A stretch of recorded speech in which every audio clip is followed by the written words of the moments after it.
She was a single mother at the wrong table, trying to hold her life together with both hands. He was the most dangerous man in the room, looking for a reason to stay. One whispered offer. One impossible night. Neither of them walked away unchanged. She had arrived early. That was the thing that humiliated her most, in retrospect, the eagerness of it.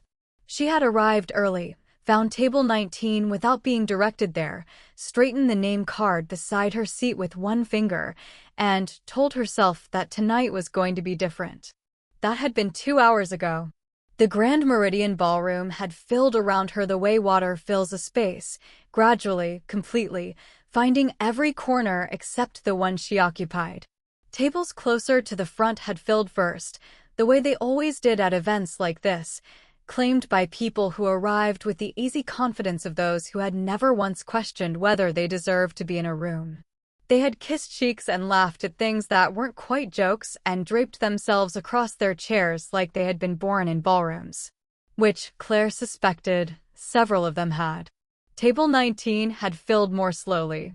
There was the older couple to her left who had introduced themselves as friends of the bride's parents, smiled at her warmly once, and then turned inward to each other for the remainder of the evening, building a quiet wall of shared history she had no way to scale. Across from her sat a man in his 40s who had checked his phone 17 times since the appetizers and seemed to be attending the wedding primarily in body.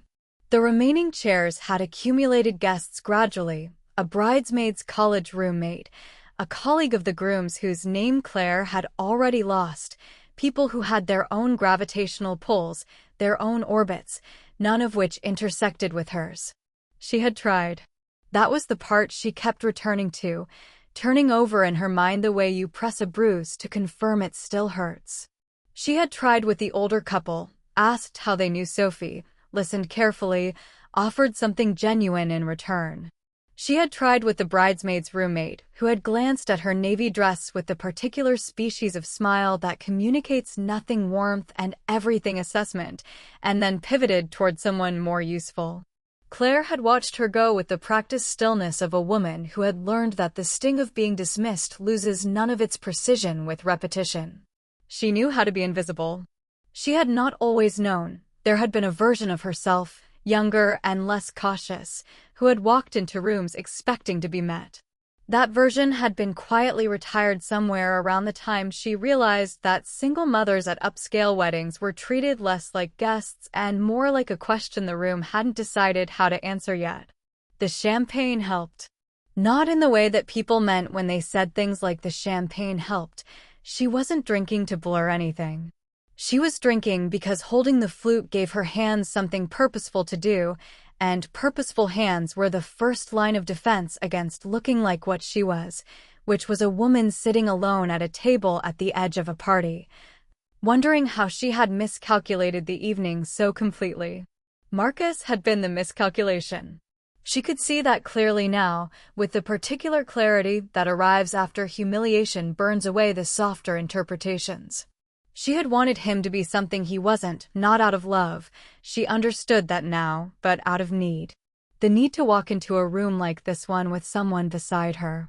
The need to give Cora a Saturday morning that looked like the ones in the books she read to her at night, with a table full of people and someone who stayed. She had dressed that need up in the language of possibility and called it optimism, and Marcus had been convenient and presentable and ultimately unwilling to extend himself past the point where she stopped being simple. Cora had made her complicated. That was the word he hadn't used, but had clearly meant. She had seen it in the slight reorganization of his face the first time Cora had reached for his hand in the car, the way he had let her hold it, but kept his eyes forward, already somewhere else. She should have known then. She had known then. She had chosen not to. Across the ballroom, Cora had graduated from spinning to something more ambitious. She was now apparently leading 2 other small children in a processional of her own invention along the edge of the dance floor, pointing at things with the solemn authority of someone who had been put in charge and intended to take the role seriously. Aunt Marie followed at a diplomatic distance, the expression on her face suggesting she found the entire operation delightful. Claire watched them and felt the specific tenderness that lived just underneath exhaustion, the love that didn't announce itself but was simply always there, load-bearing and quiet. She would do all of it again. Every miscalculation, every dress she couldn't afford, every room where she sat at the wrong table, she would do all of it again for the small person currently directing imaginary traffic along the edge of a ballroom. That was not a comforting thought, exactly. It was simply a true one, and Claire had long since made her peace with the difference. What she could not make peace with, not tonight, not with the champagne bubbles going flat in her glass and Marcus's hand still resting on the red dress woman's back at the periphery of her vision, was the particular flavor of tonight's loneliness. It was not the ordinary loneliness of single motherhood, which she had metabolized into something manageable, a low hum she had learned to live around. This was sharper. This was the loneliness of having hoped, specifically, and been wrong, specifically, in front of 400 people who had not noticed and would not care. She set her champagne down and looked at the empty chair beside her, the one that had Marcus's name card in it, which she had turned face down sometime during the first course without fully deciding to. The vacancy of it was almost architectural. A deliberate absence. A space that had been promised and then rescinded without apology. She thought about Cora asking her this morning, while Claire was zipping up her dress in the bathroom mirror, "Are we going to dance tonight, Mama?" And Claire had said maybe, "Baby, we'll see," which was the answer she gave when she wanted to say yes, but was afraid to commit to something she couldn't guarantee. She gave that answer too often. She knew that. It was the answer of a woman who had been let down enough times that she'd started preemptively letting herself down first, just to control the timing. The string quartet shifted into something slower. Around her, the ballroom reorganized itself, couples drifting toward the dance floor, the geometry of the room rearranging along the axis of partnership. The lights dimmed slightly, the chandeliers pulling the room into something warmer and more forgiving, the kind of light that was designed to make everyone look like they were exactly where they were supposed to be. Claire Donovan sat at table 19 and watched the dance floor fill. She did not reach for her phone. She did not smooth the non-existent wrinkle at her hip.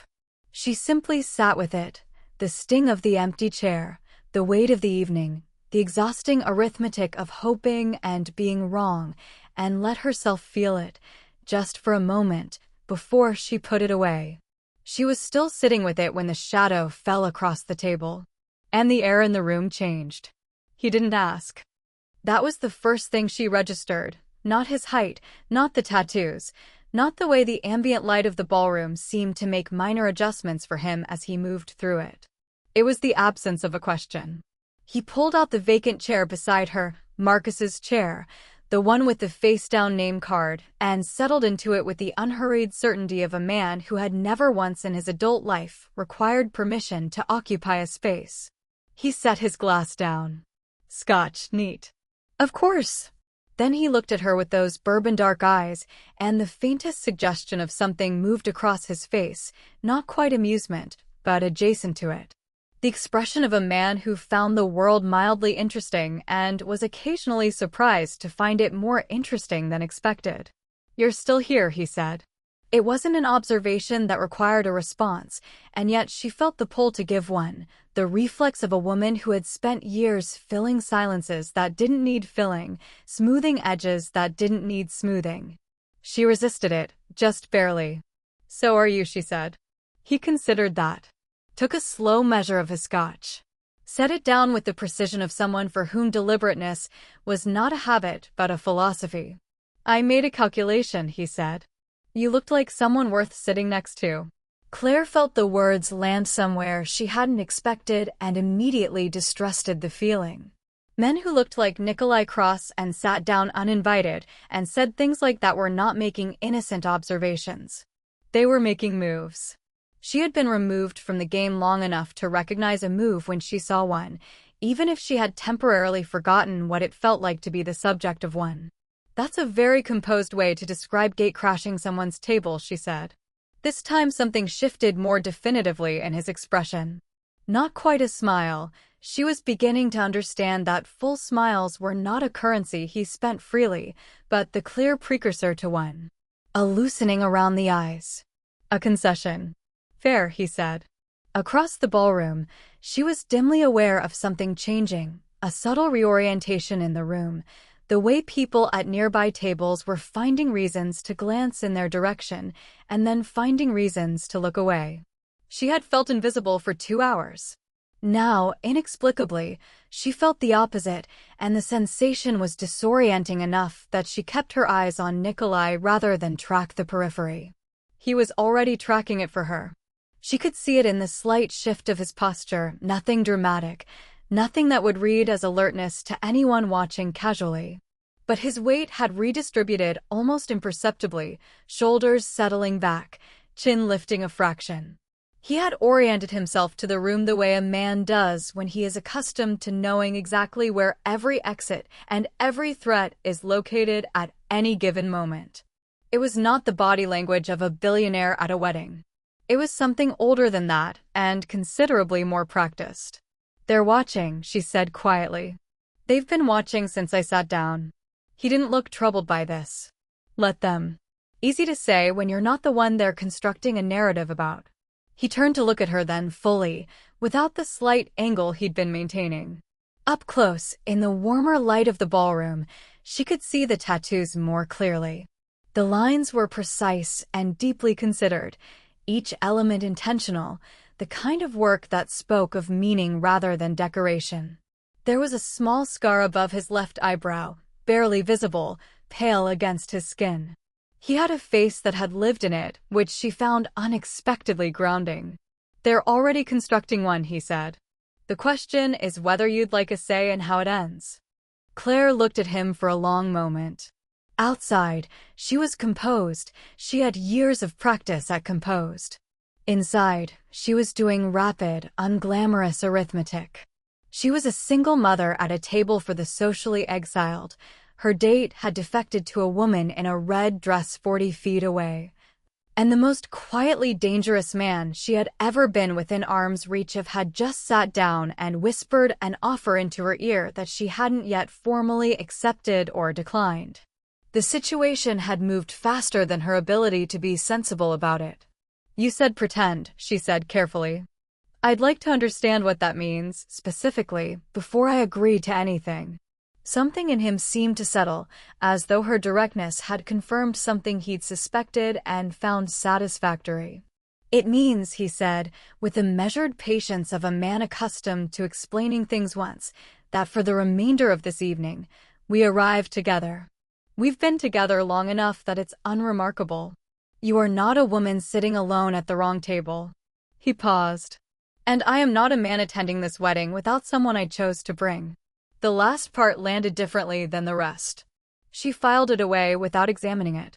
"And in exchange," she asked. "Nothing." He said it without hesitation, which was either genuine or the most polished lie she'd ever heard delivered. "Consider it a mutually corrective arrangement." Before she could respond, she heard it, the bright, unself-conscious sound of Cora's laugh cutting through the low orchestral murmur of the room, closer now than it had been.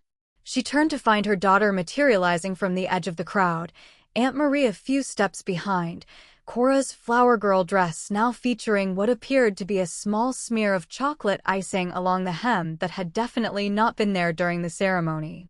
Cora stopped when she saw Nikolai. She was 5, which meant her social filter was essentially theoretical.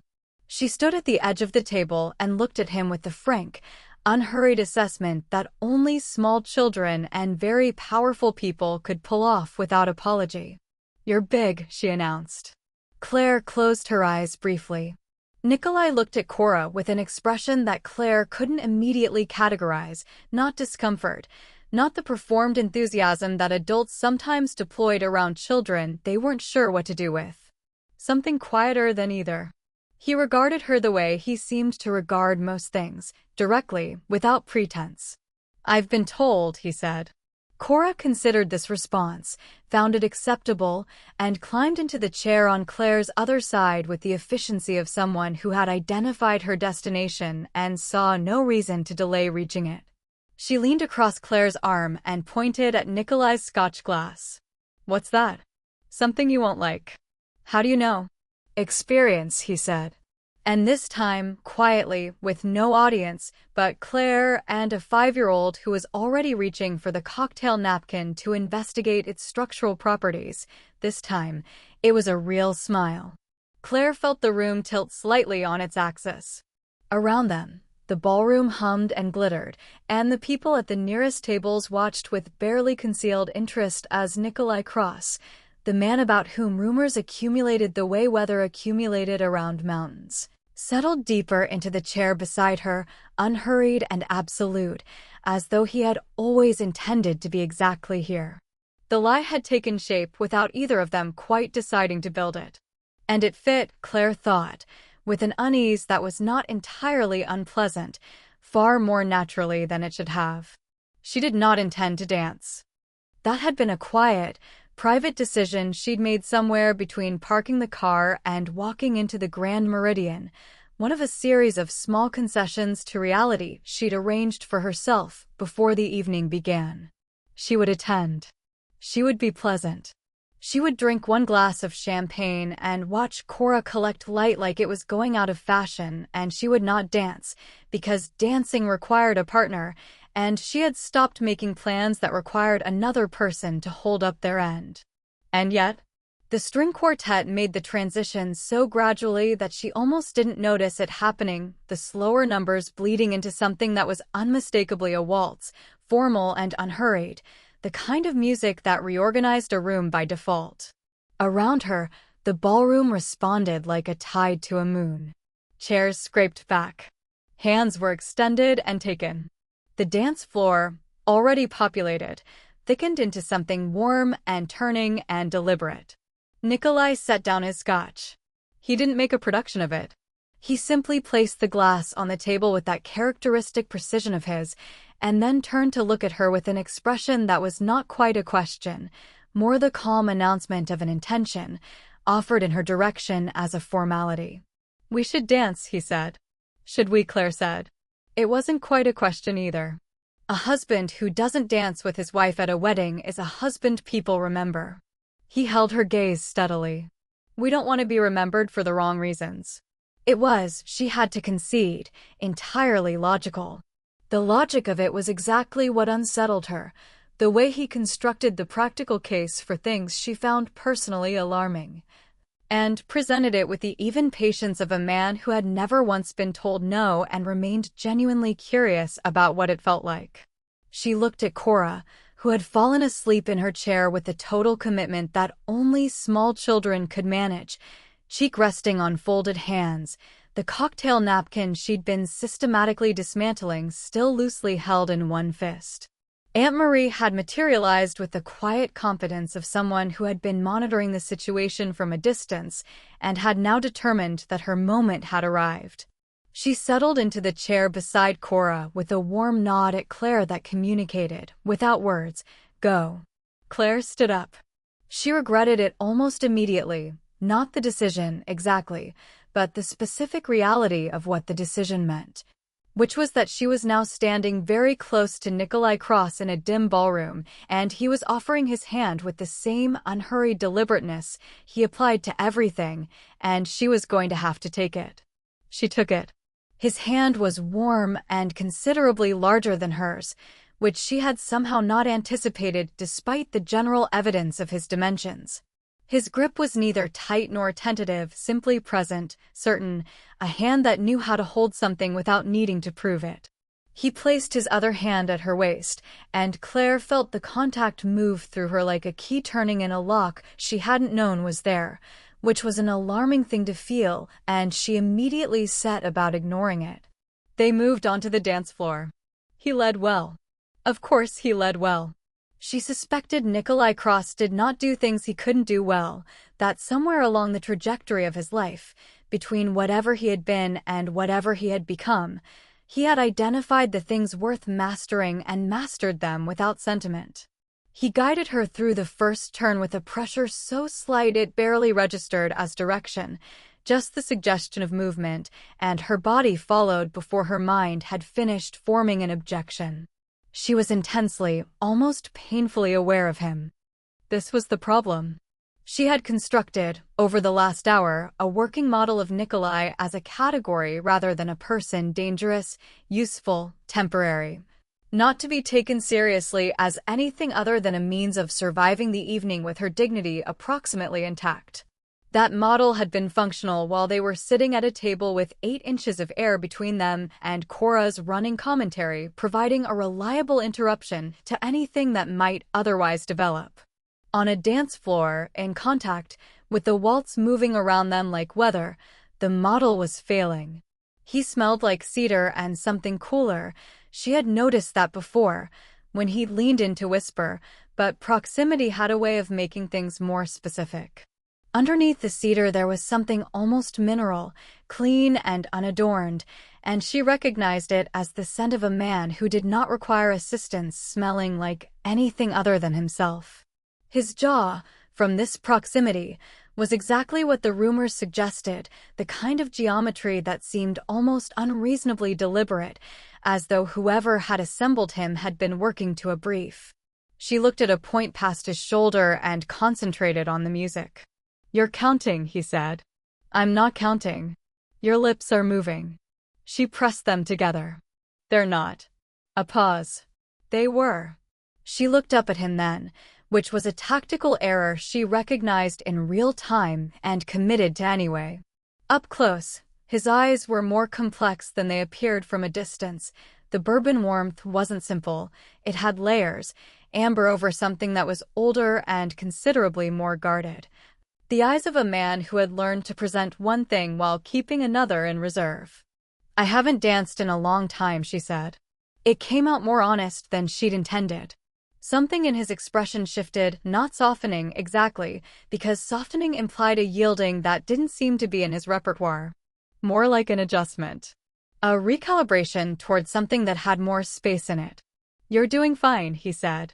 "You don't have to say that. I don't say things I don't mean." She believed him. That was the strangest part. She believed him immediately and without deliberation, which was not how she believed people generally. She had built her belief system around evidence and time, around patterns of behavior observed over months rather than hours. She had learned that lesson the hard way, in the particular graduate program of single motherhood, and she did not extend trust quickly or without collateral. And yet, they turned through another measure, and she felt herself settle, almost against her will. The counting stopping, the careful distance she'd been maintaining in her own body releasing by some small degree. His hand at her waist was steady. The music was generous. Around them the ballroom turned and glittered, all those couples in their own private orbits, and for the length of one waltz. Claire Donovan was not the woman at table 19 or the woman whose date had chosen someone simpler or the woman who smoothed wrinkles that weren't there. She was simply here, moving through light, held carefully by hands that knew how to hold. She did not examine the feeling. She understood, with the bone-deep pragmatism of a woman who had survived on practicality, that examining it would cost her something she couldn't afford. The music slowed toward its resolution. Nikolai guided her through the final turn, unhurried, as though the ending of the song was something they had agreed to arrive at together rather than something that was simply happening to them. When they stilled, they were closer than they had begun. She wasn't sure how that had happened, whether it had been the music or the movement or some gravitational negotiation that had occurred without her authorization. His hand remained at her waist for exactly 1 beat longer than was strictly necessary. Then he stepped back, returned to his characteristic distance. The expression on his face was composed and unreadable, which should have been a relief and wasn't, quite, for reasons she chose not to investigate. From across the room came a small, sleep-hoarsened voice. "Mama." Cora, awake now, standing beside Aunt Marie's chair, looking at the dance floor with large, serious eyes. "Did you dance?" Claire looked at her daughter. Felt something move through her chest, warm and complicated and impossible to name tidily. "I did, baby," she said. Cora considered this with the grave satisfaction of someone whose instructions had been followed. "Good," she said. and climbed back into her chair. It happened the way disasters involving 5-year-olds always happened, with alarming speed and absolute innocence. One moment Cora was sitting beside Claire, methodically constructing what appeared to be an architectural project out of sugar cubes she had located from somewhere Claire hadn't sanctioned.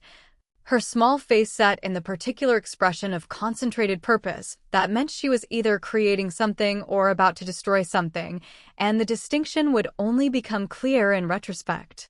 The next moment, there was wine everywhere. Not a small amount of wine. Not the polite, containable splash of a minor accident. A full glass, deep red, belonging to the man seated directly to Cora's left, a gentleman in his 60s whose tuxedo had almost certainly cost more than Claire's monthly rent, had been relocated from the table to his lap with the swift, total commitment of a 5-year-old who had reached for something and misjudged the geometry. The silence at the immediate tables was instantaneous. Cora looked at the spreading stain on the man's white shirt with the honest, undefended expression of someone who understood that something had gone wrong but had not yet fully processed the scale of it. Then she looked up at his face. Then she looked at Claire. "It slipped," she said. Claire was already moving, napkin in hand, the particular autopilot of a mother who had developed rapid response protocols for exactly this category of event. She was beside Cora in seconds, crouching down, beginning the entirely futile exercise of attempting to address a red wine situation on white formal wear with a cocktail napkin. Because doing something was preferable to doing nothing even when something was objectively hopeless. "I'm so sorry," she said to the man, who was looking at his shirt with the expression of someone calculating a very large number. "I'm so sorry. She didn't mean to, Cora, sweetheart. What did we talk about reaching across the table?" "I was getting the salt," Cora explained, with the tone of someone providing exculpatory evidence. "There's no salt at this table." Cora looked at the table, found this to be technically accurate, and had the grace to look slightly uncertain. The man, whose name card read Gerald Ashworth, which was exactly the name of someone whose shirt had just been destroyed by a 5-year-old at a formal wedding, opened his mouth with the slow deliberateness of a person who was deciding between several responses and had not yet landed on the most restrained one. He didn't get the chance to select one. Because Nikolai was already there. She hadn't heard him move. She hadn't seen him cross the distance from his side of the table. He was simply, suddenly, present, standing at Gerald Ashworth's shoulder with the unhurried authority of a man who had identified a situation and made a decision about it before anyone else had finished registering that the situation existed. In one hand he held a folded square of white linen, not a cocktail napkin, not the paper variety, but an actual handkerchief, monogrammed, pressed to a crease that suggested it had never previously been deployed for anything as disorderly as a wine spill. He offered it to Ashworth with a slight inclination of his head. "Nikolai Cross," he said, by way of introduction, in the tone of a man who understood that his name alone often resolved the social mathematics of a room. It resolved them now. Something shifted in Ashworth's expression, the irritation not disappearing exactly, but reorganizing itself into something more manageable, the way a man recalculates his response when the landscape changes. Gerald Ashworth was clearly someone who knew exactly who Nikolai Cross was, and that knowledge was doing visible work on his face. "The dry cleaning will be taken care of," Nikolai continued. It wasn't an apology. It wasn't quite a statement either. It was the kind of sentence that arrived already decided, the kind that didn't leave room for negotiation because the speaker had never developed the habit of being negotiated with. "My assistant will be in touch tomorrow." Ashworth looked at the handkerchief, looked at Nikolai, made the calculation that was available to him. "Of course," he said. And the moment closed. Claire straightened up slowly from her crouch. She was aware of several things simultaneously, that the immediate crisis had been neutralized, that her heart was still running faster than the situation now warranted, and that Nikolai had just deployed resources she hadn't asked him to deploy on behalf of a child who wasn't his, with a composure that suggested the entire episode had been, at most, a minor administrative matter. She looked at him. He was looking at Cora. Cora was looking back at him with those large, serious eyes of hers, the ones that Claire knew better than to underestimate, because behind them lived a mind that processed information with a thoroughness that was occasionally inconvenient. "You have a handkerchief," Cora said. "I do." "Why?" A pause. Not the pause of someone who didn't have an answer, but the pause of someone deciding how much of the answer to give. "Because things spill," he said. Cora absorbed this with a slow nod, the expression of someone filing information away for future reference. Then she looked at Claire. "He was ready," she said, as though this were a quality she had been specifically hoping to find in someone and was pleased to have located at last. Claire felt something move through her that she was not prepared to name in the middle of a ballroom. She turned it into a breath instead, the long kind, the kind she'd learned to use as a release valve when feelings arrived at inconvenient moments, which in her experience was most moments. "Cora," she said carefully, "what do we say?" Cora turned back to Nikolai with the gravity of someone delivering an official communique. "Sorry about the wine," she said. "It was Gerald's wine, not yours, but sorry anyway." "Noted," Nikolai said. "Is Gerald mad?" Nikolai considered the question with what appeared to be genuine seriousness. "Gerald will recover," he said. Cora found this satisfactory. She climbed back into her chair, relocated 2 surviving sugar cubes from the disaster zone, and resumed her architectural project with the equanimity of someone who had processed the incident fully and was ready to move forward. Claire stood at the edge of the small wreckage, the stained napkins, the rearranged chairs, the echo of the preceding 60 seconds still faintly visible in the careful non-expressions of the people at the nearest tables, who had witnessed everything and were now performing the elaborate social theater of having witnessed nothing. She looked at the monogrammed handkerchief, now folded carefully on the table beside Ashworth's place setting. She looked at Nikolai, who had returned to his seat with the same unhurried composure with which he'd left it, as though the entire episode had required nothing more of him than any other minor logistical matter. "You didn't have to do that," she said quietly. He picked up his scotch, considered it briefly. "I know," he said. It was not a long answer. It did not explain itself or reach for credit or arrange itself into anything that could be mistaken for a gesture. It was simply a fact, stated plainly, "I know," which meant that he had chosen to, and the choosing had been its own complete thing, requiring no further architecture. Claire sat down. Outside the tall windows of the Grand Meridian, the city continued its indifferent evening. Inside, a 5-year-old carefully balanced a sugar cube on top of another sugar cube, her tongue pressed to her upper lip in concentration. And Claire Donovan looked at the man beside her, the man with the prepared handkerchief and the bourbon eyes and the tattoos that told a story she wasn't cleared to read and understood, with a clarity that was equal parts comfort and warning. Thus she was in considerably more trouble than a wine spill. She noticed it the way you notice weather changing, not a single moment, but an accumulation of small signals that eventually became impossible to ignore. It started with the women at table 17. There were 4 of them, seated close enough that Claire had spent the earlier part of the evening being peripherally aware of their conversation without being able to hear it. The particular awareness of someone who knows they are adjacent to a world they don't belong to and has learned to monitor its edges. They wore the kind of effortless that cost a great deal of effort, hair that had been professionally arranged to look unconstructed, jewelry that was significant without announcing itself. The specific posture of women who had been told from a young age that how you hold yourself in a room is a form of communication. After Nikolai sat down, they had gone quiet in a way that was louder than their conversation had been. Now, an hour later, they were not quiet. Claire couldn't hear the words, they were too careful for that, too practiced in the art of discussing someone at a volume that remained technically private, but she could read the architecture of it. The slight angling of bodies. The way one of them said something that produced a restrained reaction in the others, not laughter exactly, more the refined cousin of it. The glances that arrived at their table and departed quickly, like birds testing a wire. She picked up her champagne and looked straight ahead. Table 17, she said, keeping her voice level. Left side. They've been at it for 20 minutes. Nikolai didn't look.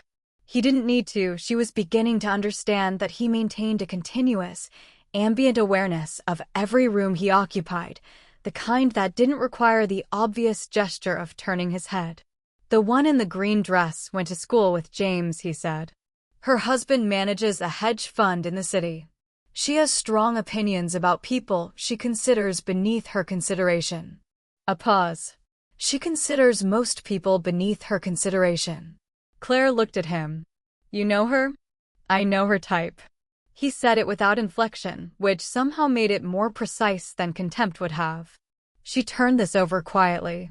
Across the room, a man she didn't recognize had stopped near their table under the guise of retrieving something from the adjacent chair, spending just long enough in their orbit to confirm what he'd come to see before moving on. 2 tables away, an older woman in pearls had leaned toward her companion and was speaking behind her hand with the focused energy of someone delivering important intelligence. The attention had a texture to it that Claire recognized. She had felt versions of it before, in school fundraisers where she'd arrived alone, in parent evenings where she'd been the only one without a partner to share the chair beside her, in rooms where her particular combination of circumstances made her an answer to a question people were already privately asking. But this was different in scale. This was a room full of people for whom Nikolai Cross was not an abstraction, but a known quantity, a figure who occupied a specific and significant place in their social cosmology, and the fact of him sitting here, at table 19, beside her, was apparently a development that required processing at volume. She understood what they were calculating. She was calculating it herself. A woman like her, table 19, no obvious pedigree, a 5-year-old asleep in the adjacent chair, a dress that was good but not quite right in ways that people with money learn to identify before they learn to drive, did not arrive in the orbit of Nikolai Cross by accident. The question the room was turning over, behind its careful smiles and its restrained reactions, was how. How, and what it meant, and what she had or offered or represented that had produced this particular arrangement. She found she was less disturbed by the question than she expected to be. What disturbed her more was the secondary awareness, quiet and persistent, running underneath the evening like a current, that she was starting to care what the answer was to. They think I'm a project, she said. She hadn't planned to say it out loud, but it arrived before she could apply the usual editorial process. Nikolai set his glass down, turned to look at her with the full, direct attention he deployed sparingly and therefore effectively. What they think, he said, is that you are the most interesting person in this room. They have simply repackaged that as a question about your credentials, because that is more comfortable for them than admitting it. Claire looked at him. That's a generous interpretation. It's an accurate one. No hedging. No performance of reassurance. Just the flat statement of what he had assessed to be true, offered without decoration. She didn't know what to do with it, so she did what she usually did with things she didn't know how to process. She set it carefully aside and returned to the observable. What was observable was that the room had reorganized its attention around their table in a way that was becoming structural rather than incidental. A man she would later identify as a property developer had stopped to speak with Nikolai, a brief exchange, cordial and careful, during which his eyes had moved to Claire twice with the quick assessment of someone building a file. Nikolai had introduced her without ceremony, her name and nothing else, in the tone of a man who considered elaboration unnecessary because the fact of her presence was its own sufficient statement. She had extended her hand, smiled, said something she couldn't now recall. The property developer had moved on with the slightly recalibrated expression of someone who had arrived with one set of assumptions and was leaving with the work of revising them ahead of him. It happened twice more. A couple who knew Nikolai from what was described as a previous venture, the word previous doing significant work there, its exact meaning left unexamined. A woman who air-kissed the vicinity of Nikolai's cheek and looked at Claire with eyes that were warm on the surface and very busy underneath. Each time, Nikolai's hand found the back of Claire's chair, not her shoulder, not her waist, just the back of the chair, a gesture of proximity that was deniable and somehow, because of its deniability, more effective than anything more obvious would have been. Each time, Claire performed the role with the steady competence of someone who had spent years making difficult things look manageable. What she hadn't prepared for was Cora. Cora had woken from her brief sleep with the instantaneous full alertness of small children, taken a comprehensive survey of the table, and determined that the evening still had something to offer. She had, in the last 20 minutes, conducted a detailed interrogation of Nikolai regarding his watch, why it didn't have numbers, whether he knew what time it was, and whether the absence of numbers was a choice or a mistake. Nikolai had answered each question with the same direct patience he seemed to apply to everything. And something about the specificity of his attention to a 5-year-old's questions was doing more damage to Claire's careful internal architecture than anything else had managed all evening.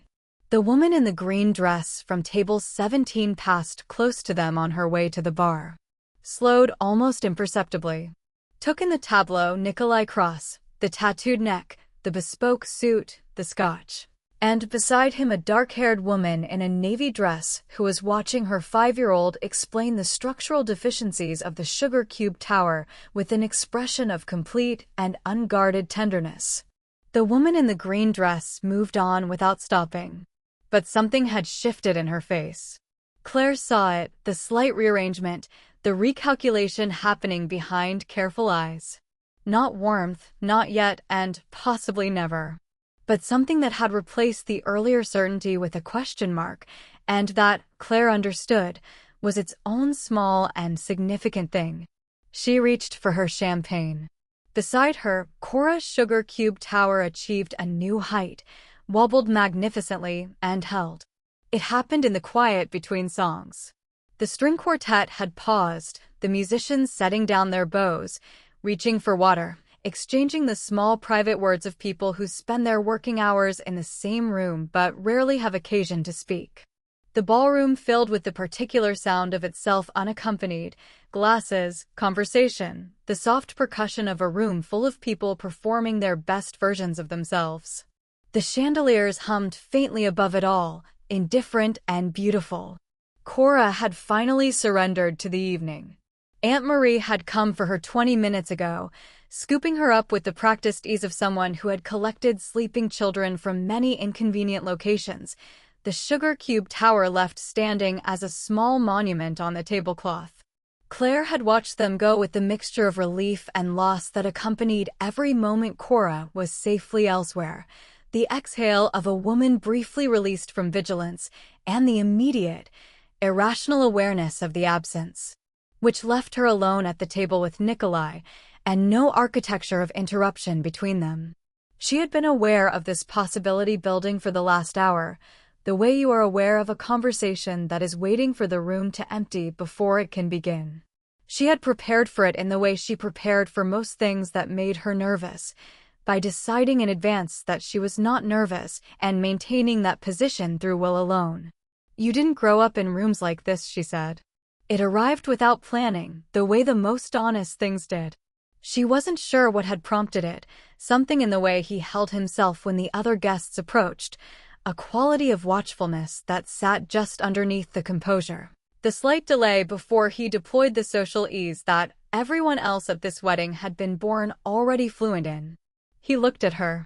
Not with surprise, she was beginning to understand that surprise was not an expression he kept in regular rotation, but with something that was considering whether to be honest.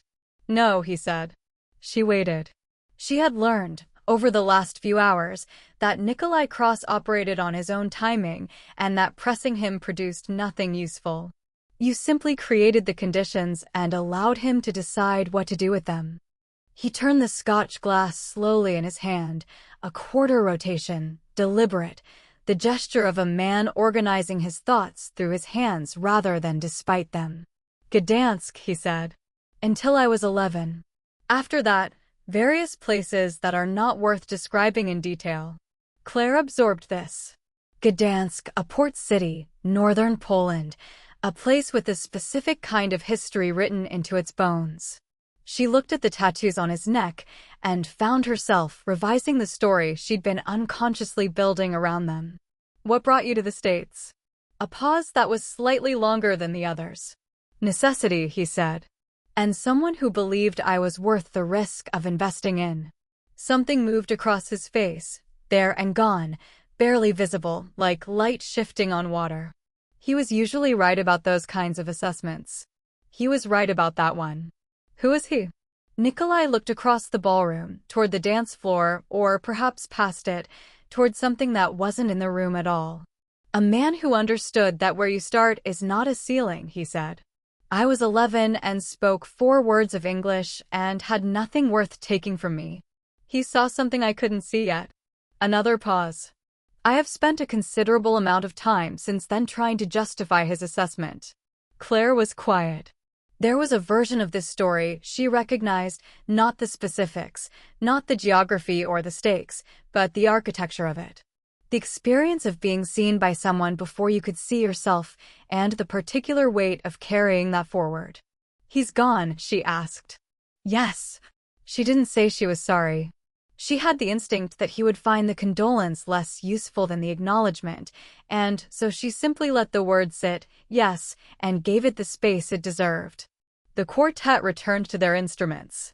A note sounded, testing, then resolved into the opening of something slow and undemanding. The ballroom began its gradual reorganization back toward music. I read an interview, Claire said, after a moment. Last year, I think. You said, she paused, editing herself, then decided against the edit. You said you were tired of people who could only see the balance sheet.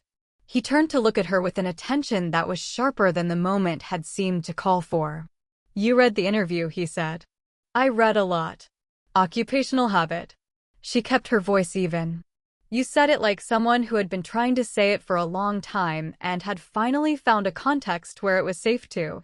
Something shifted in the region of his expression, not dramatically, nothing that would register from a distance. But up close she saw it. The slight change in the set of his jaw. The almost imperceptible adjustment around his eyes, a fractional opening, as though a door that was kept locked had been tested from the outside and found, to its own surprise, to be less reinforced than it had believed.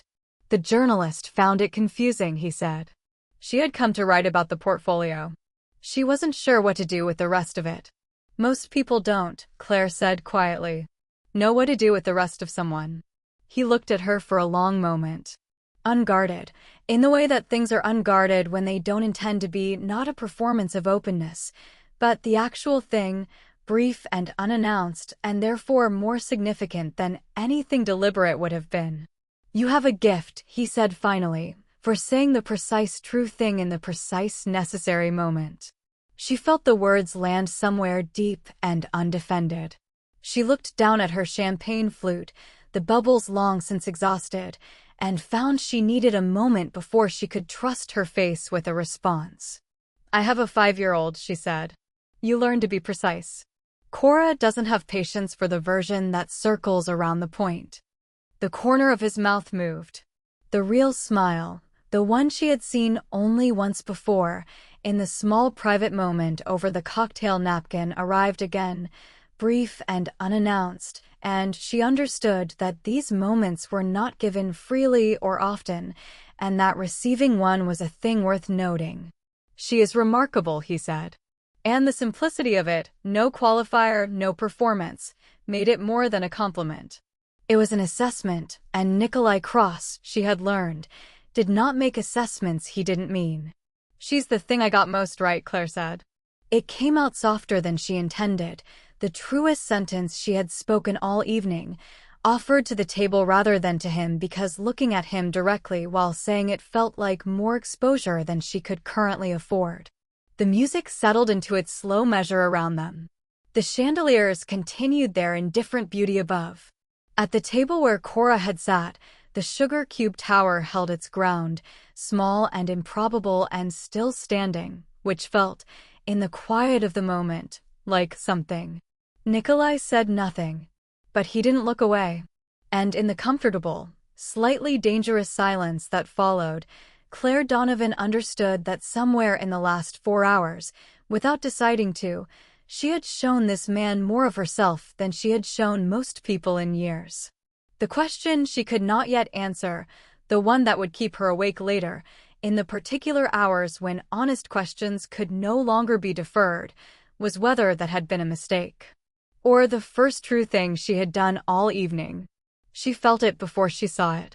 A change in the room, not the gradual, organic shifts she had been tracking all evening, the tidal movements of a ballroom reorganizing itself around music and drink, and the slow metabolism of a formal event. This was different. This was the specific stillness that precedes something that hasn't happened yet, but is already decided. The way air changes before lightning. The way a room full of people somehow registers a threat before any individual in it can name one. She noticed Nikolai first. He had gone very still. Not the composed, deliberate stillness she had come to recognize as his baseline, the watchful quiet of a man who processed everything and revealed little. This was something beneath that, something older and more fundamental. His hand, which had been resting loosely on the table beside his scotch glass, had flattened against the white linen in a gesture so controlled it barely registered as a gesture at all. His eyes had moved to a point somewhere past her left shoulder and had not moved since. She did not turn around immediately.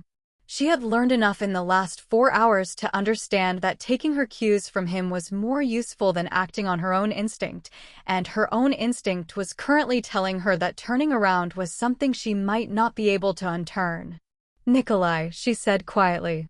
"Don't look." His voice was exactly the same as it always was, measured, unhurried, giving nothing to the room. But something underneath it had changed. A frequency she felt more than heard, the way you feel the lower registers of music in your chest rather than your ears. "Keep your eyes on me." She kept her eyes on him. "There's a man coming toward us," he said. "His name is Vadim Rusko. We have history that I am not going to explain to you right now, and I need you to understand one thing before he reaches this table." "What thing?" "Whatever he says about me, about tonight, about who I am or who you are, you don't react to it. You look like a woman who already knows everything worth knowing about her husband, and none of what this man says is news to you." The word husband landed differently now than it had all evening. It had been a costume before, useful, provisional, something she put on and could take off again when the night was over. Now it felt structural, load-bearing. The thing between her and whatever was walking toward them across the ballroom floor. "Understood," she said. She meant it. She was not entirely sure why she meant it so completely and without deliberation, but she had made her decision, and she kept her eyes on Nikolai's face, and she did not look behind her. He arrived at the edge of their table the way certain men arrived places, not as though he had walked there, but as though the space had rearranged itself to accommodate him. She turned then, naturally, the way a woman turns when someone enters her immediate orbit, with the calibrated ease of someone who is not concerned about who it might be. He was shorter than Nikolai by several inches, which her nervous system noted and found unhelpful, because the particular species of threat he carried had nothing to do with physical dimension. He was perhaps 50, with gray salting his dark hair at the temples, dressed impeccably in a way that suggested he understood clothes as a form of communication and had things to say. His face was arranged into something that resembled cordiality the way a mask resembles a face, structurally accurate, fundamentally hollow. His eyes, when they moved to Claire, were the color of shallow water over stone, clear enough to see through, cold enough to discourage the attempt. "Nikolai," he said. The name arrived in his mouth with an accent that matched the geography of the story she'd just been told, Eastern European, coastal, carrying the specific music of a place that had shaped them both. "I didn't expect to find you here." "Vadim." Nikolai's voice was even. Completely even. "I could say the same." A smile moved across Vadim's face without reaching any of its intended destinations. His eyes traveled the table, the Scotch glass, the champagne flute, the remnants of Cora's sugar cube tower, before returning to Claire with a quality of attention that made her feel simultaneously seen and categorized. "You'll introduce me," he said. It was not a question. "My wife," Nikolai said. "Claire." She extended her hand with the composure of a woman who had been introducing herself beside this man for years.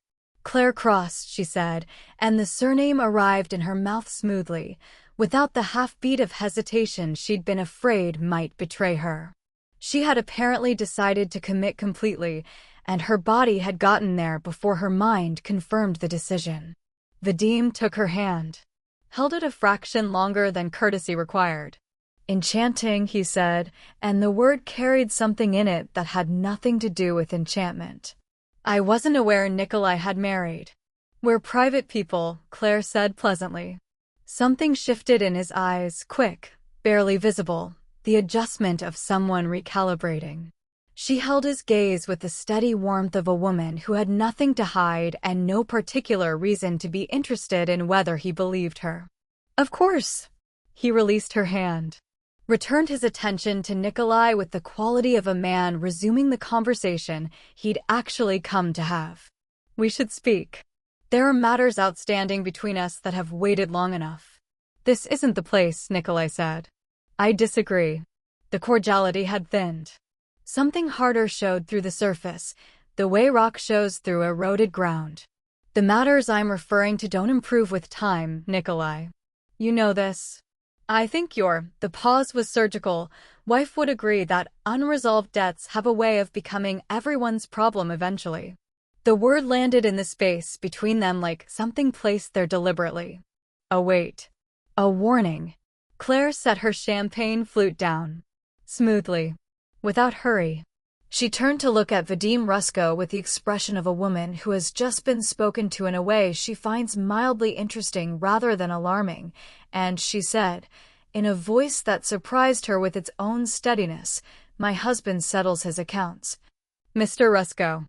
That's not something I've ever had occasion to worry about." Vadim looked at her. For the first time since he'd arrived at the table, he looked at her, not through her, not past her, not as an object to be assessed and filed. He looked at her the way a person looks at something they didn't expect to find where they were looking, with the involuntary attention of genuine surprise. It lasted only a moment. Then the mask reassembled itself, smooth and practiced and complete. "Charming," he said. To Nikolai, "We'll speak before the evening is over." He moved away through the crowd with the unhurried certainty of a man who was accustomed to having the last word simply by deciding that he did. Claire did not watch him go. She kept her eyes forward, her hands loose in her lap, her breathing deliberate and quiet, until she was certain he had been absorbed back into the room. Then she picked up her champagne glass. Her hand was completely steady, which struck her as the most surprising thing that had happened all evening. Beside her, Nikolai had not moved. But something in the atmosphere around him had changed, a quality she couldn't name precisely, somewhere between tension and something that might, in different circumstances, have been called relief. He looked at her. "Claire Cross," he said quietly. She took a sip of champagne.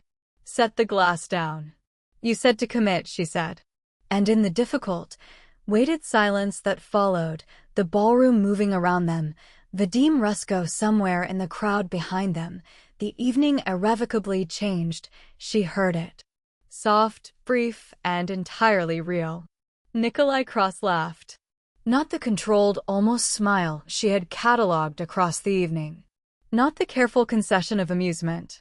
A real laugh, low and unguarded and surprised out of him, the laugh of a man who had forgotten, for a moment, to be careful. It lasted only a few seconds. But Claire stored it away in the part of herself where she kept things that mattered, and she did not examine why. He found her 20 minutes later near the edge of the dance floor. She knew from the way he moved, not the unhurried deliberateness she had catalogued all evening, but something with more intention underneath it, the walk of a man who has made a decision and is now executing it, that the conversation with Vadim had happened. She didn't ask. She read it in the set of his shoulders, in the way his eyes swept the room once before settling on her, doing the rapid, practiced inventory of a man confirming the location of everything he had decided mattered. "Where's Cora?" he said. "With Aunt Marie. They found a quiet room off the main corridor. She's fully asleep." Claire studied his face. "What happened?" "We need to leave." He said it without alarm, which was somehow more alarming than alarm would have been. Not urgently, but soon, and without making it a production. She understood immediately that not urgently was the version he was offering her to keep her functional, and that the unedited version might have a different tempo. She had spent enough of the evening learning to read the gap between what Nikolai Cross said and what Nikolai Cross meant to know the difference. "Vadim," she said. "He didn't come alone." His eyes moved briefly across the room, a single, efficient survey, cataloging positions, exits, the architecture of the threat. "There are 2 men near the main entrance who were not on any guest list. They've been there for the last 15 minutes. Claire did not look toward the main entrance. She had learned that too. "The kitchen exit," she said. Something shifted in his expression, quick, barely visible, the fractional adjustment of a man recalibrating his assessment of the person in front of him. "Yes," he said. "You mentioned it," she said. "The first thing you said to me tonight." He looked at her for a moment. "I did," he said, and there was something in it, not quite wonder, but its practical cousin. The acknowledgement of a detail retained and deployed with precision. "Give me 2 minutes," she said. "I need to get Cora." She moved through the ballroom with the calibrated ease of a woman who was not hurrying, which required considerably more effort than hurrying would have. She smiled at the couple near the floral arrangement. She accepted a passing canopy she had no intention of eating. She kept her shoulders down and her pace even, and she did not look toward the main entrance, though she felt the location of it on her skin the way you feel a light source in a dark room, a directional warmth, impossible to ignore. Aunt Marie had settled Cora in a small anteroom off the main corridor, a room that smelled of fresh linen and old roses, clearly used for overflow coats and quiet conversations. Cora was asleep across 2 pushed-together chairs, her flower girl dress spread around her, one hand tucked beneath her cheek with the absolute unconscious grace of small children who have exhausted themselves completely and feel safe enough to show it. Claire stood in the doorway for 1 second and looked at her daughter.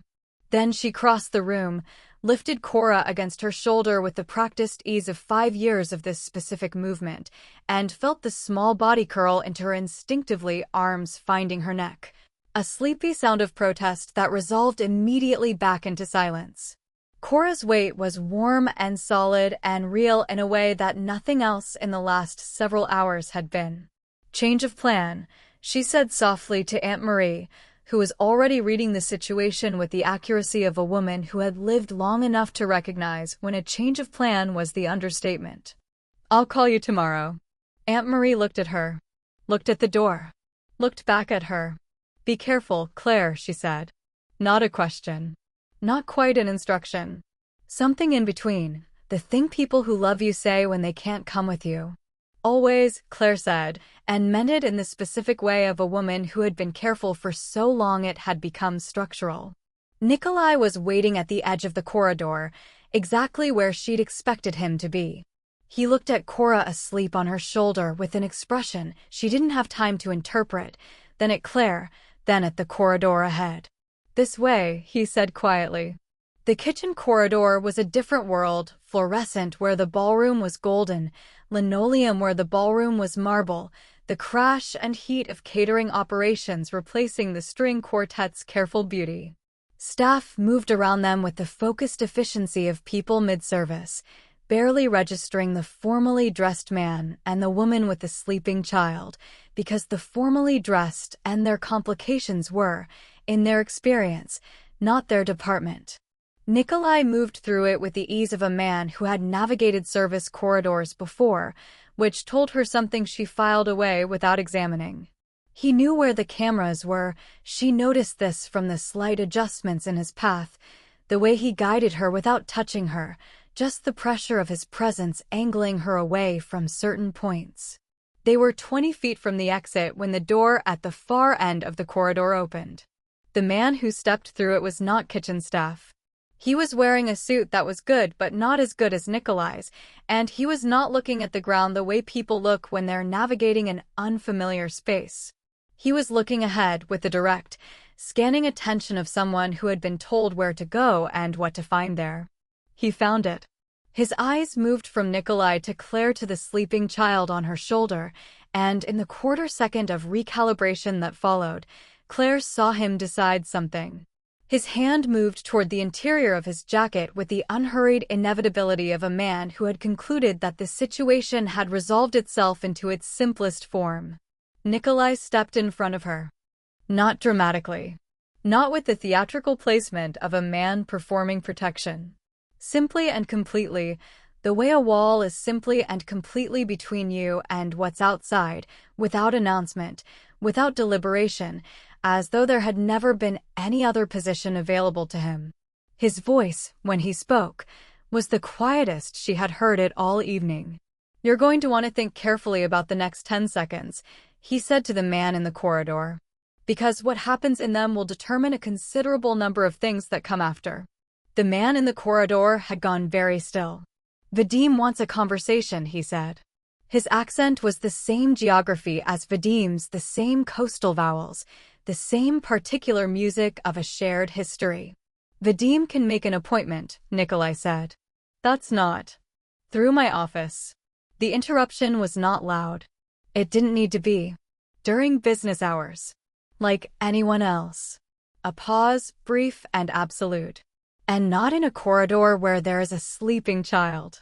The last sentence landed differently than the rest. Not harder, it didn't need to be harder. Just differently, with a specificity that changed the temperature of the space. The man in the corridor looked at Cora. At the small hand curled at Claire's neck. At the 5-year-old face slack with the total, defenseless trust of deep sleep. Something moved across his expression. Not softness, she didn't think this man kept softness in regular inventory.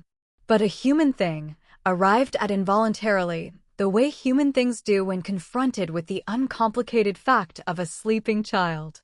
He stepped back. Not far. Not with any indication that the evening's business was concluded. But enough. Enough to create the geometry that Nikolai needed. We'll be in touch, he said. Through my office, Nikolai said again. Final. Closed. The man held his position for 3 seconds that felt considerably longer, and then he turned and went back through the door he had come from, and the corridor was just a corridor again. Fluorescent and linoleum and the distant clatter of a kitchen doing its work. Claire realized she had been holding her breath. She released it quietly, shifted Cora's weight against her shoulder, and looked at the exit door 10 feet ahead of them. Then she looked at Nikolai. He had turned to face her. The composure was intact, of course it was, but something underneath it was different, something she could see now because she had spent enough hours learning the topography of his expressions to notice when the landscape had changed. He looked at her with the particular attention of a man who is seeing something clearly for the first time and is deciding what to do with the clarity. Are you all right? He said. It was such a simple question. For words, the most ordinary architecture. And yet the way he said it, quietly, directly, without the social reflex that usually dressed such questions up as courtesy, made it something else. Made it a question he actually wanted the answer to. Claire looked at her daughter's sleeping face. At the exit door. At the man in front of her who had stepped between her and a threat without being asked and without making it a story. Yes, she said. And then, because it was true and because she had decided somewhere in the last 30 seconds to stop editing the true things before they reached the air, thank you. He held her gaze for a moment. Then he pushed the exit door open, and the cold night air came through, and Claire Donovan walked through it with her daughter on her shoulder and the most complicated man she had ever met holding the door. The night air was cold and immediate.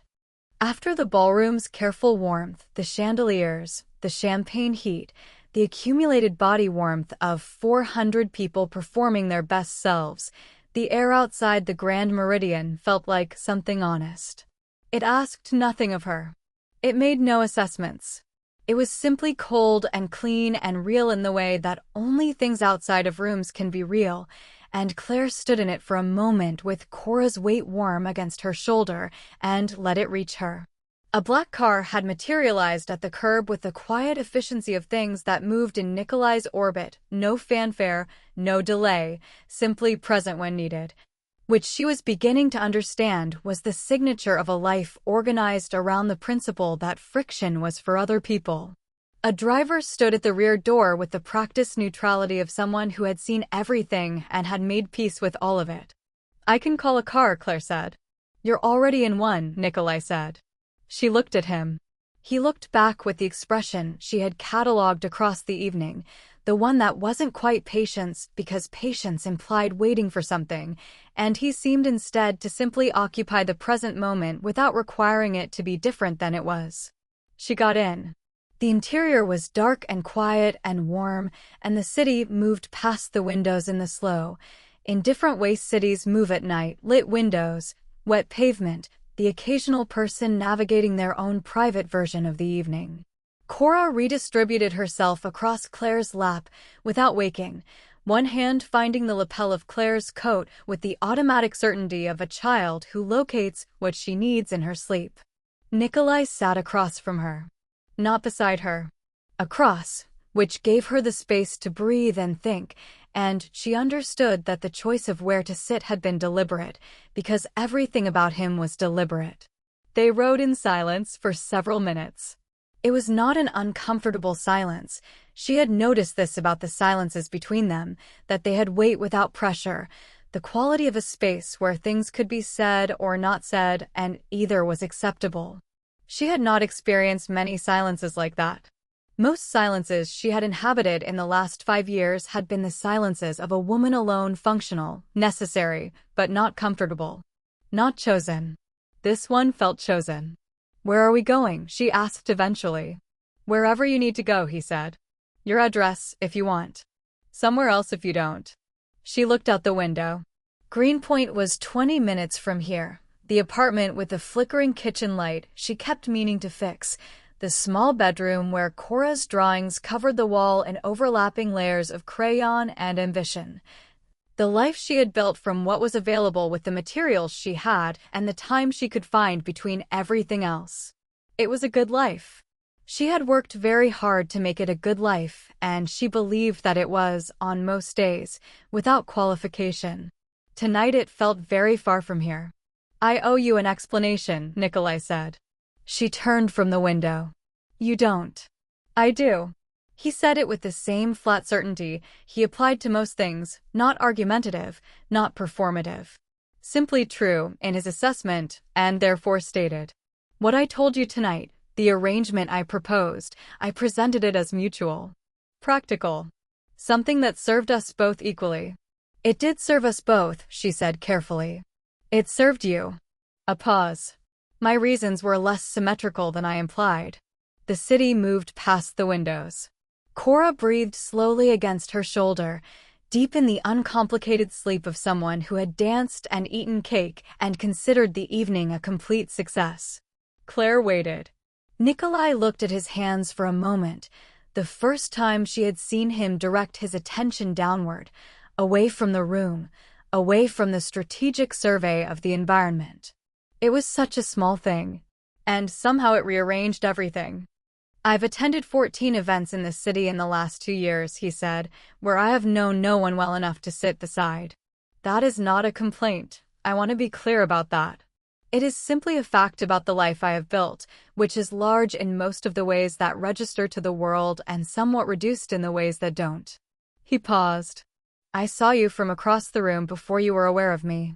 You were sitting at that table, and you were," he stopped. Chose the next word with the care of a man who understood that precision mattered more than ease. "Present. In the way that people are present when they are not performing anything. When they are simply, entirely themselves, even when themselves is uncomfortable." Claire felt something move through her that she had no immediate language for. "That's a great deal to read into a woman sitting alone at the wrong table," she said. Her voice was steady. She was grateful for that. "Perhaps," he said. "I've built several things on less reliable observations." The corner of his mouth moved. "They've generally held." She looked at him across the quiet interior of the car. The city light moved across his face in slow intervals, lit, dark, the tattoos on his neck catching the glow and releasing it, the scar above his left eyebrow pale and small and permanent. He looked like what he was, she thought. A man who had come from somewhere difficult and arrived somewhere powerful and had not, in the process of that journey, managed to become uncomplicated. A man who had sat down at table 19 for reasons that were not entirely the ones he'd stated, and who was now, in the back of a moving car with a sleeping 5-year-old between them, telling her so. She appreciated the honesty more than she could currently say. "I don't know what you're asking me," she said. Not defensively. Simply and directly, because she had learned tonight that directness was a language he respected. "I'm not asking you anything tonight," he said. "Tonight has been sufficient in its demands on both of us." Something moved across his face, quiet amusement, warm at the edges. "I'm telling you, because I decided somewhere between the wine spill and the kitchen corridor that you were owed the accurate version." She looked at Cora. At the small hand still holding her lapel. At the absolute trust of a child who had no idea that her mother's life had shifted on its axis tonight in ways that would require a great deal of quiet thought to navigate. "I'm a single mother from Greenpoint," Claire said. "My kitchen light has been flickering for 3 weeks, and I can't justify the electrician until next month. I drove here tonight in a car that makes a sound on left turns that I'm choosing not to investigate." She looked at him. "I am not a straightforward addition to whatever your life looks like." "No," he agreed. Without hesitation. Without the softening qualification she'd half expected. "You're not straightforward at all." A pause, and then, with a quietness that arrived without announcement and landed without apology, "That's precisely the point." The car moved through the city. The light changed at an intersection and held them briefly in red, and in that stillness Claire Donovan looked at Nikolai Cross and understood that she had 2 choices available to her, the choice that was sensible, and the choice that was true, and that she was, at this precise moment, genuinely uncertain which was which. "The electrician," Nikolai said. She blinked. "What?" "Send me the address." His voice was entirely matter-of-fact, as though he were scheduling a meeting. "I'll have someone there Monday." She stared at him. "That's not an investment," he said. "In the infrastructure of something I intend to take seriously." His eyes held hers. Steady. Unambiguous. The eyes of a man who had decided something and was not in the habit of undeciding. "If you'll allow it." The light turned green. The city resumed. Cora stirred against Claire's shoulder, made a small sound of dreaming contentment, and was still again. Claire looked out at the wet, lit streets of the city she had navigated alone for 5 years, the city that had asked a great deal of her and given back exactly what she had taken by force, nothing more. She looked at the man across from her who had stepped in front of danger without ceremony and laughed once, briefly and genuinely, and told her the true thing instead of the convenient one. She thought about sensible. She thought about true. She thought about Cora asking, this morning in the bathroom mirror, "Are we going to dance tonight, Mama?" They had danced. Monday, she said quietly. Not a question. Not quite in agreement. Something in between, which was, she understood, exactly where she was, in between the life she had been living and whatever came next, suspended in the particular moment before a decision completes itself. Nikolai's expression didn't change. But something in it settled, the way a room settles when the last piece of furniture finds its place and the space finally makes sense. He didn't push. He didn't elaborate. He simply looked at her with those bourbon-dark eyes in the moving dark of the car and allowed the moment to be what it was. Which was, Claire thought, its own kind of answer. Outside, the city moved past the windows, indifferent and lit and full of people navigating their own private evenings. And inside a black car on a wet November street, a single mother from Greenpoint held her sleeping daughter and considered, for the first time in a very long time, the radical possibility that careful and open did not have to be mutually exclusive. That a person could be both. That she could be both. The Grand Meridian was far behind them now. Table 19 with its slightly smaller centerpiece, the sugar cube tower, the monogrammed handkerchief, the first waltz, the corridor and the cold night air and the door held open without ceremony. All of it receding into the specific past of a night that had begun as one thing and arrived, without her quite deciding to let it, as something else entirely. She didn't send the address that night.sss. But she saved his number. And on Sunday evening, with Cora asleep and the kitchen light flickering its familiar complaint above the sink, she looked at the contact for a long time. Then she typed the address. And pressed send.